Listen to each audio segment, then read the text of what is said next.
Excerpt from a local newspaper. Ominous unknown killer is still at large. After weeks of unexplained murders, the ominous unknown killer is still on the rise. After little evidence has been found, a young boy states that he survived one of the killer's attacks and bravely tells his story. "I had a bad dream, and I woke up in the middle of the night," says the boy. "I saw that for some reason. The window was open, even though I remember it being closed after I went to bed. I got up and shut it once more. Afterwards, I simply crawled under my covers and tried to get back to sleep. That's when I had a strange feeling, like someone was watching me. I looked up and nearly jumped out of my bed. There, in the little ray of light illuminating from between my curtains, were a pair of 2 eyes. These weren't regular eyes. They were dark, ominous eyes. They were bordered in black and just plain out terrified me. That's when I saw his mouth, a long, horrendous smile that made every hair on my body stand up. The figure stood there, watching me. Finally, after what seemed like forever, he said it. A simple phrase, but said it in a way only a madman could speak. He said, "Go to sleep." I let out a scream. That's when I sent him at me. That's what sent him at me. He pulled up a knife, aiming at my heart. He jumped on top of my bed. I fought him back. I kicked, I punched. I rolled around, trying to knock him off me. That's when my dad busted in. The man threw the knife. It went into my dad's shoulder. The man probably would have finished him off if one of the neighbors hadn't already alerted the police. They drove into the parking lot and ran towards the door. The man turned and ran down the hallway. I heard a smash, like glass breaking. As I came out of my room, I saw the window that was pointing towards the back of my house was broken. I looked out to see him vanish into the distance. I can tell you one thing, I will never forget that face, those cold, evil eyes, and that psychotic smile. They will never leave my head. Police are still on the lookout for this man. If you see anyone that fits this description in the story, please contact your local police department.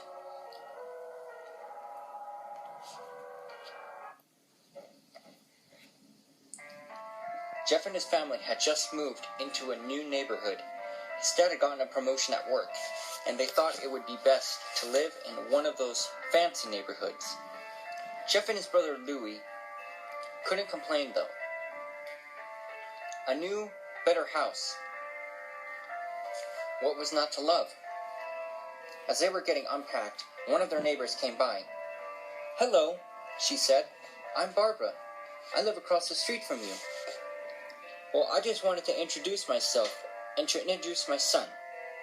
She turns around and calls her son over. "Billy, these are the new neighbors." Billy said, "Hi," and ran back to play in his yard. "Well," said Jeff's mom, "I'm Margaret, and this is my husband Peter, and my 2 sons, Jeff and Louie.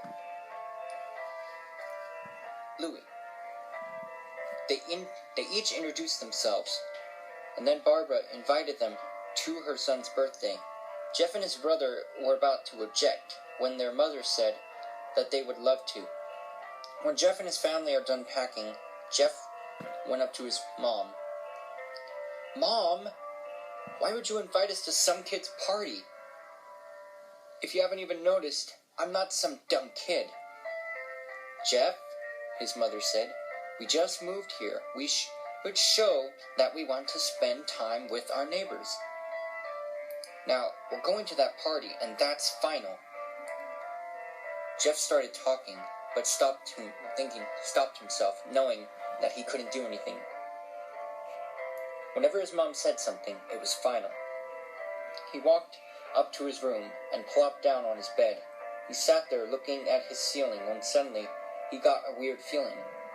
Not so much a pain, but a weird feeling. He dismissed it as just some random feeling. He heard his mother call him down the stairs to get his stuff, and he walked down to get it. The next day, Jeff walked downstairs to get his breakfast and got ready for school. As he sat there eating his breakfast, he once again got that feeling. This time it was stronger. It gave him a slight tugging pain, but he once again dismissed it. As he and Louis finished breakfast, they walked down to the bus stop. They sat there waiting for the bus. And then, all of a sudden, some kid on a skateboard jumped over them, only inches above their laps. They both jumped back in surprise. Hey, what the hell? The kid landed and turned back to them. He kicked his skateboard up and caught it with his hands. The kid seemed to be about 12, 1 year younger than Jeff. He wears an Creepypasta shirt and ripped blue jeans. Well, it looks like we got some new meat. Suddenly 2 other kids appeared. One was super skinny, and the other was huge. Well, since you're new here, I'd like to introduce ourselves. Over there is Keith. Jeff and Louie looked over to the skinny kid. He had a dopey face that you would expect a sidekick to have. And he's Troy. They looked over to the fat kid. Talk about a tub of lard. This kid looked like he hadn't exercised since he was crawling. And I, said the first kid, am Randy. Now, for all the kids in this neighborhood, there's a small price for bus fare, if you catch my drift. Louis stood up, ready to punch the lights out of the kid's eyes, when one of his friends pulled a knife on him. I had hoped you would be more cooperative, but it seems we must do this the hard way. The kid walked up to Louis and took his wallet out of his pocket. Jeff got that feeling again. Now it was truly strong. A burning sensation. He stood up, but Louis gestured him to sit down. Jeff ignored him and walked up towards the kid. Listen here, you little punk. Give my bro's wallet back or else. Randy put the wallet in his pocket and pulled out his knife. Oh? And what will you do, huh? Just as he finished the sentence, Jeff popped the kid in the nose. As Randy reached for his face, Jeff grabbed the kid's wrist and broke it. Randy screamed, and Jeff grabbed the knife from his hand. Troy and Keith rushed Jeff, but Jeff was too quick. He threw Randy to the ground. Keith lashed out at him, but Jeff ducked and stabbed him in the arm. Keith dropped his knife and fell to the ground screaming. Troy rushed him too, but Jeff didn't even need the knife. He just punched Troy straight in the stomach, and Troy went down. As he fell, he puked all over. Louis could do nothing but look in amazement at Jeff.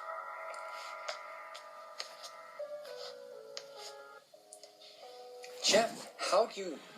That was all he said. They saw the bus coming and knew that they'd be blamed for the whole thing. So they started running as fast as they could. As they ran, they looked back and saw the bus driver rushing over to Randy and the others. As Jeff and Louie made it to school, they didn't dare tell what happened. As they did, all they did was sit down and listen. Louie just thought of that as his brother beating up a few kids, but Jeff knew it was more. It was something scary. As he got that feeling, he felt how powerful it was, the urge to just hurt someone. He didn't like how it sounded, but he couldn't help feeling happy. He felt a strange feeling go away and stay away for the entire day of school. Even as he walked home, due to the whole thing near the bus stop, and how he probably wouldn't be taking the bus anymore, he felt happy. When he got home, his parents asked him how his day was, and he said in a somewhat ominous voice, "It was a wonderful day." Next morning, he heard a knock at his front door. He walked down to find 2 police officers at the door, his mother looking back at him with an angry look. "Jeff, these officers tell me you attacked 3 kids, that it wasn't regular fighting, and that they were stabbed. Stabbed, son?" Jeff's gaze fell to the floor, showing his mother that it was true. Mom, they were the ones who pulled the knives on me and Louie. Son, said one of the cops. We found 3 kids, 2 stabbed, 1 having a bruise on his stomach, and we have witnesses proving that you fled the scene. Now, what does that tell us? Jeff knew it was no use. He could say that he and Louie had been attacked, but then there was no proof. It was not them who attacked first. They couldn't say that they weren't fleeing, because truth be told, they were. So Jeff couldn't defend himself or Louie. Son, call down your brother. Jeff couldn't do it, since it was him who beat up all the kids. Sir, it was me. I was the one who beat up those kids. Louie tried to hold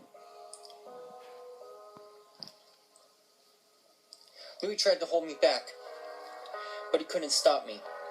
The cop looked at his partner, and they both nodded. Well, kid, looks like a year in juvie. Wait, says Lou. They all looked up to see him holding a knife. The officers pulled their guns and locked them on him. It was me. I beat up those little punks. Have the marks to prove it. He lifted up his sleeves to reveal cuts and bruises, as if he was in a struggle. Son, just put the knife down, said the officer. Louis held up the knife and dropped it to the ground. He put his hands up and walked over to the cops. No, Louis, it was me. I did it. Jeff had tears running down his face. Huh? Poor bro. Trying to take the blame for what I did. Well, take me away. The police led Louis out to the patrol car. Louis, tell them it was me. Tell them. I was the one who beat up those kids. Jeff's mother put her hands on his shoulders. Jeff, please. You don't have to lie. We all know it's Louis. You can stop. Jeff watched helplessly as the cop car speeds off with Louis inside. A few minutes later, Jeff's dad pulled into the driveway, seeing Jeff's face and knowing something was wrong. Son, what is it? Jeff couldn't answer. His vocal cords were strained from crying. Instead, Jeff's mother walked to his father and explained the bad news to him, as Jeff wept in the driveway. After an hour or so, Jeff walked back into the house, seeing that his parents were both shocked, sad, and disappointed. He couldn't look at them. He couldn't see how they thought of Louis when it was his fault. He just went to sleep, trying to get the whole thing off his mind. 2 days went by, with no word from Louis at JDC. No friends to hang out with, nothing but sadness and guilt. That is until Saturday, when Jeff is woke up by his mother with a happy, sunshiny face. Jeff, it's the day, she said, as she opened up the curtains.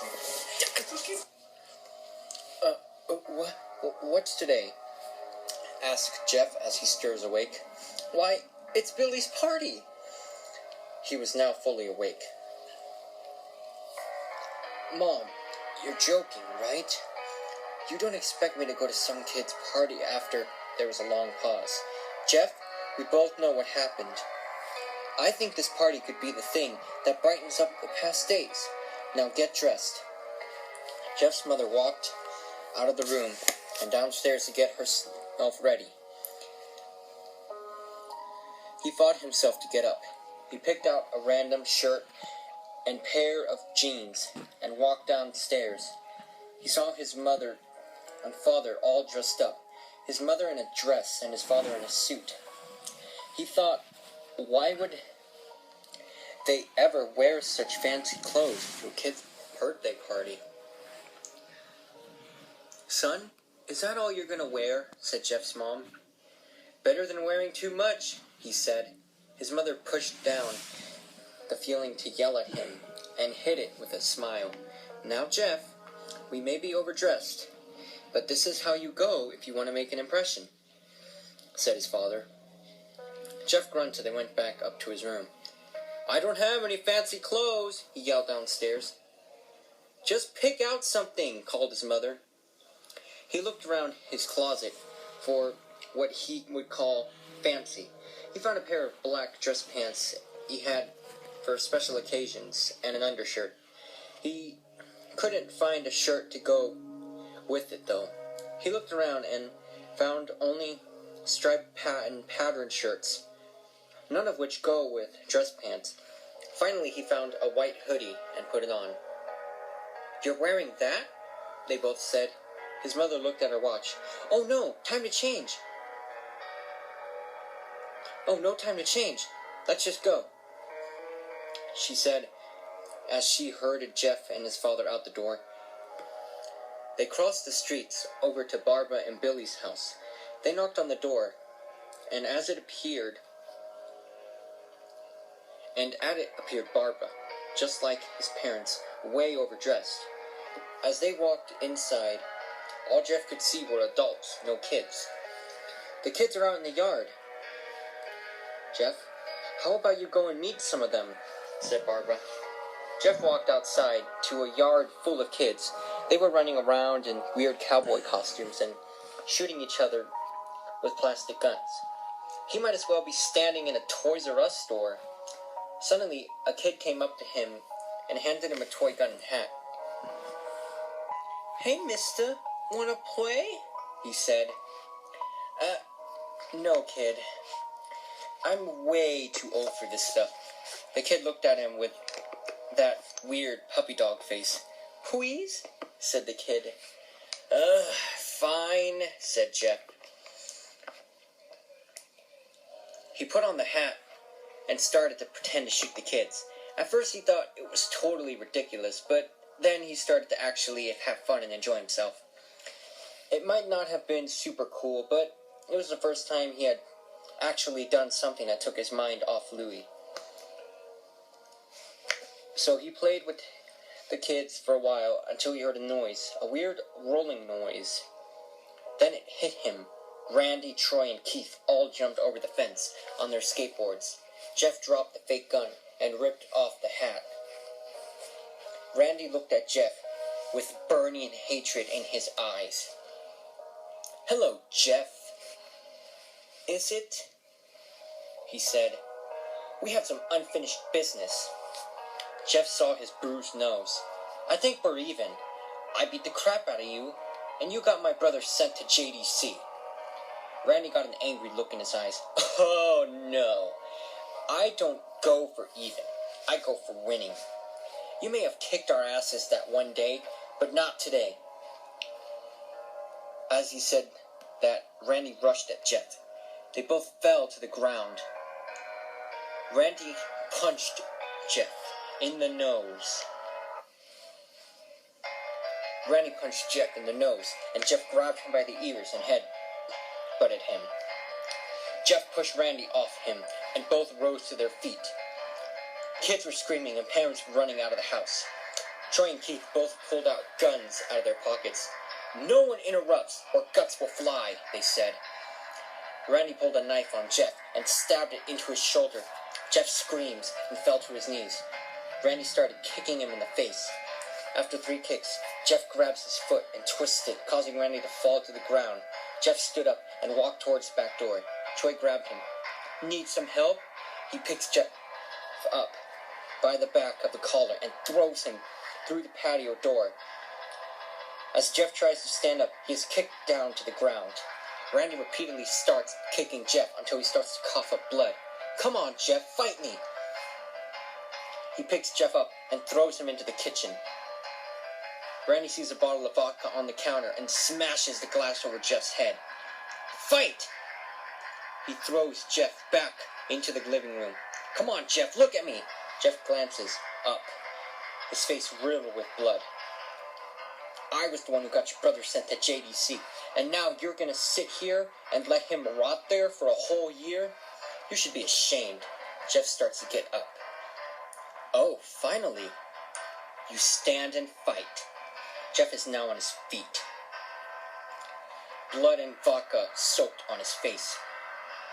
Once again, he gets that strange feeling, the one in which he hasn't felt in a while. Finally, he's up, says Randy as he runs at Jeff. That's when it happens. Something inside Jeff snaps. His psyche is destroyed. All rational thinking is gone. All he can do is kill. He grabs Randy and pile drives him to the ground. He gets on top of him and punches him straight in the heart. The punch causes Randy's heart to stop. As Randy gasps for air, Jeff hammers down on him.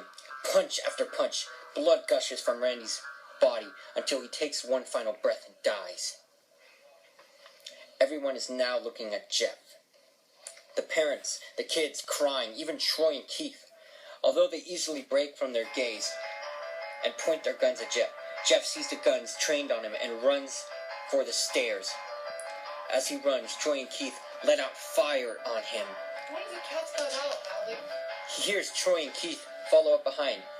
As they let out their final rounds of bullets, Jeff ducks into the bathroom. He grabs a towel rack and rips it off the wall. Troy and Keith race in, knives ready. Troy swings his knife at Jeff, who backs away and bangs the towel rack in Troy's face. Troy goes down hard, and now all that's left is Keith. He is more agile than Troy, though, and ducks when Jeff swings the towel rack. He dropped the knife and grabbed Jeff by the neck. He pushed him into a wall. A thing of bleach fell down on top of him from the top shelf. It burned both of them, and they both started to scream. Jeff wiped his eyes as best as he could. He pulled back the towel rack and swung it straight into Keith's head. As he lay there bleeding to death, he let out an ominous smile. "What's so funny?" asked Jeff. Keith pulled out a lighter and switched it. "What's funny," he said, "is that you're covered in bleach and alcohol."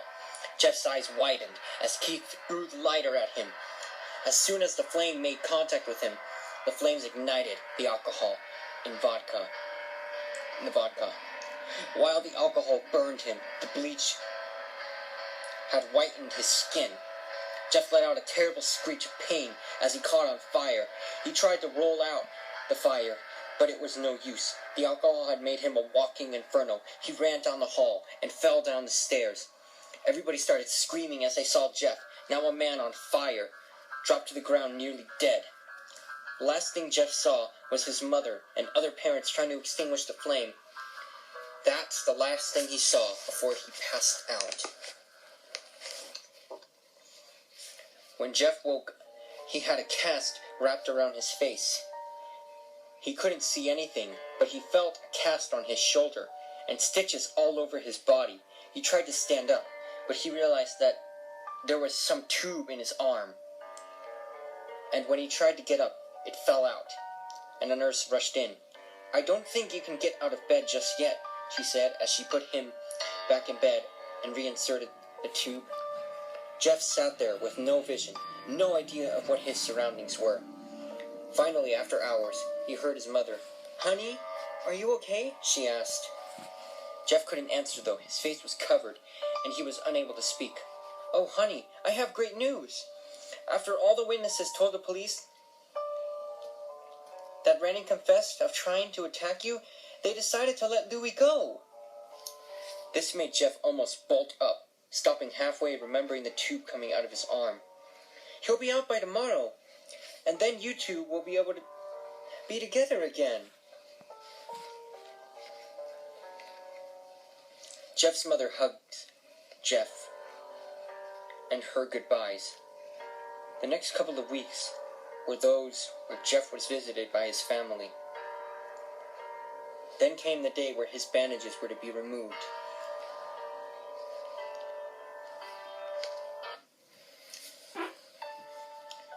His family were all there to see it, what he would look like. As the doctors unwrapped the bandages from Jeff's face, everyone was on the edge of their seats. They waited until the last bandage holding the cover over his face was almost removed. "Let's hope for the best," said the doctor.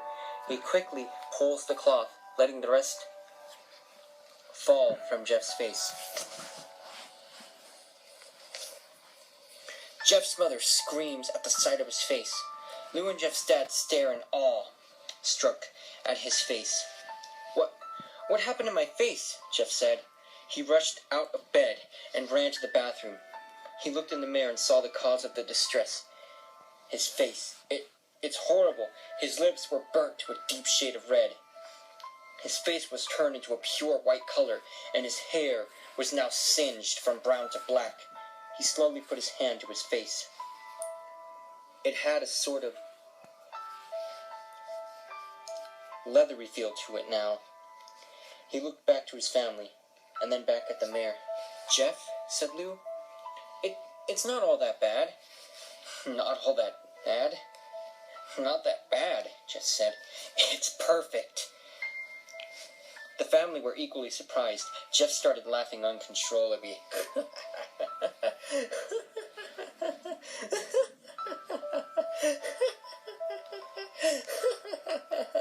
His parents noticed that his left eye and hand were twitching.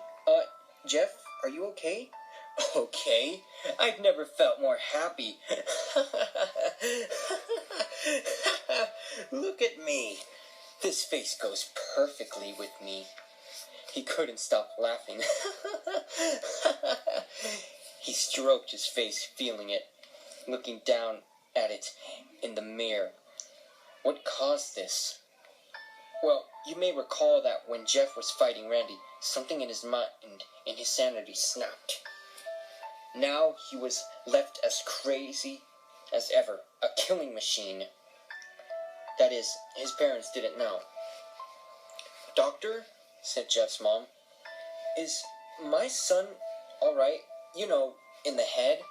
"Oh yes, this behavior is typical for patients that have taken very large amounts of painkillers.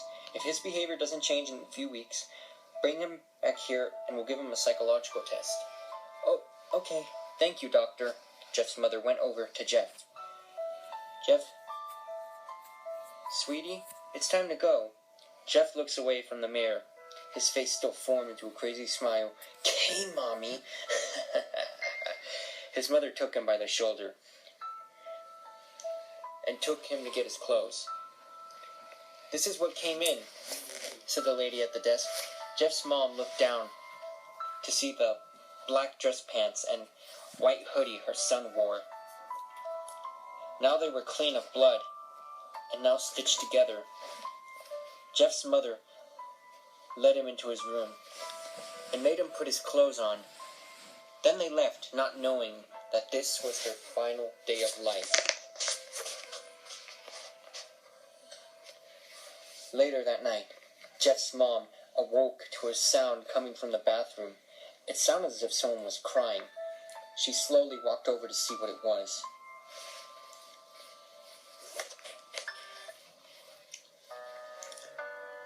When she looked into the bathroom, she saw a horrendous sight. Jeff had taken a knife and carved a smile into his cheeks. "Jeff, what are you doing?" asked his mother. Jeff looked over to his mother. I couldn't keep smiling, Mommy.